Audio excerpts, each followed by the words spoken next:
Let's react.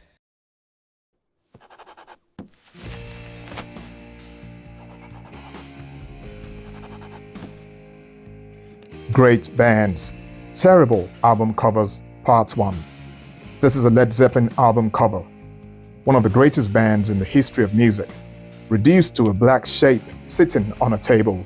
No power, no danger, no mystery, just this. And the strangest part isn't that it exists, it's that someone somewhere looked at this and said, yes, this is what Led Zeppelin should look like. By 1976, Led Zeppelin were untouchable. They weren't just successful, they were mythic. Their albums felt heavy, ancient, dangerous. Even their artwork carried weight. Symbols, ruins, fire. So when presents arrived, the confusion was immediate.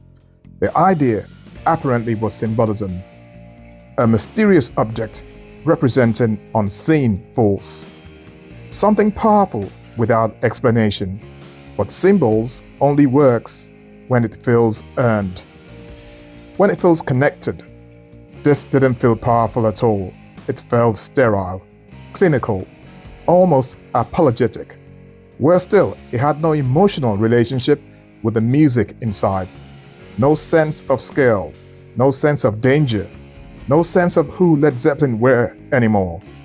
It's not that the cover is ugly, it's that it's empty. For a band built on presence, the cover had none. And once you notice that disconnect, you start seeing it everywhere. Now let's take the Beatles. In the early 1960s, the Beatles weren't just changing music, they were changing culture. Their image mattered almost as much as their sound. So when Beatles for Sale appeared in 1964, it landed with a dull third. Gone was the joy, gone was the wit, gone was the sense of possibility. Instead, 4 tired faces stared blankly into the distance. No concept, no playfulness, no ambition. The truth is the band were exhausted, overworked, pulled in too many directions, and the cover doesn't try to hide that. It doesn't frame it as honesty, it just gives up. It looks less like a statement and more like something that needed to be finished by Friday. By the time we reached the 1980s, album covers start revealing a different problem: loss of identity. The Rolling Stones were built on danger, sex, swagger, rebellion.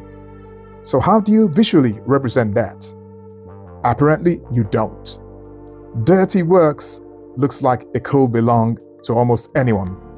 It was generic, lifeless, anonymous.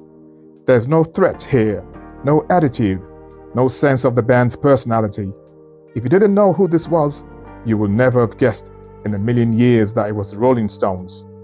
And that's unforgivable, because an album cover has one primary job: to tell you who the band is before you hear a single note. Queen made a similar mistake, only louder. Hot Space is divisive musically, but visually, it doesn't help its own case. Bright colors, blocky shapes, a confused attempt at modernity. It feels less like confidence and more like a band chasing a moment that was already passing. This wasn't timeless, this was trendy, and trends age fast. For a band built on drama and spectacle, the cover feels strangely small, contained, nervous. Now, The Clash, that's another case entirely. They went further and collapsed entirely. A band defined by rebellion, urgency, rawness. Cut the Crap looks like none of that.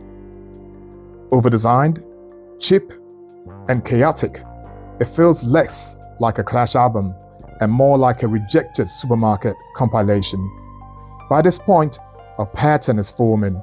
They aren't just bad design by choices. They're symptoms. Symptoms of bands losing control of their image, or worse, no longer caring. Pink Floyd present the illusion of control. A momentary lapse of reason, Looks impressive at first glance.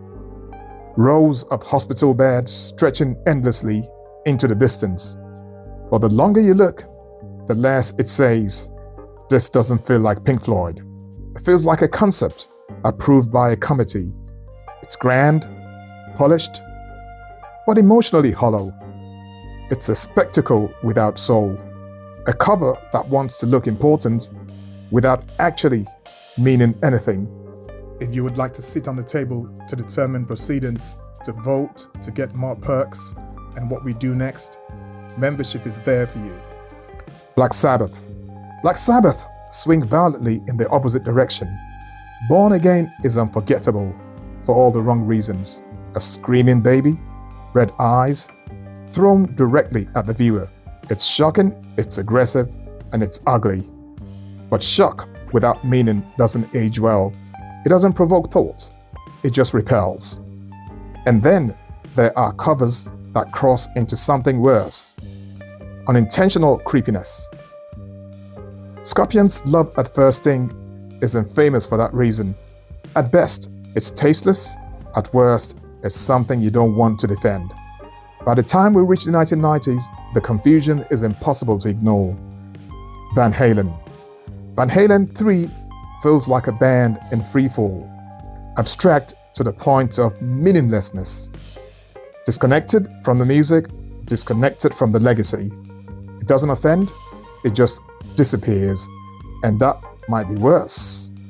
And now we move on to Yes, and the album Union. Yes, a legendary band, an album cover that looks like corporate clip art. Crowded, soulless, completely devoid of personality. It's a visual metaphor for everything that went wrong. Too many ideas, too many compromises, no clear vision, and that's the thread running through all these covers. Great bands don't usually make bad album covers by accident. They make them when they stop asking the right questions. Who are we? What do we stand for? And why does this matter? Because when the image fails, it's often a warning sign that something else already has. This was part one, and somehow it only gets worse from here. Sometimes the music survives its cover, sometimes it doesn't. And this won't be the last time a great band makes a terrible visual decision. Part 2 is coming. If you want part 2, make sure you're subscribed. See you later.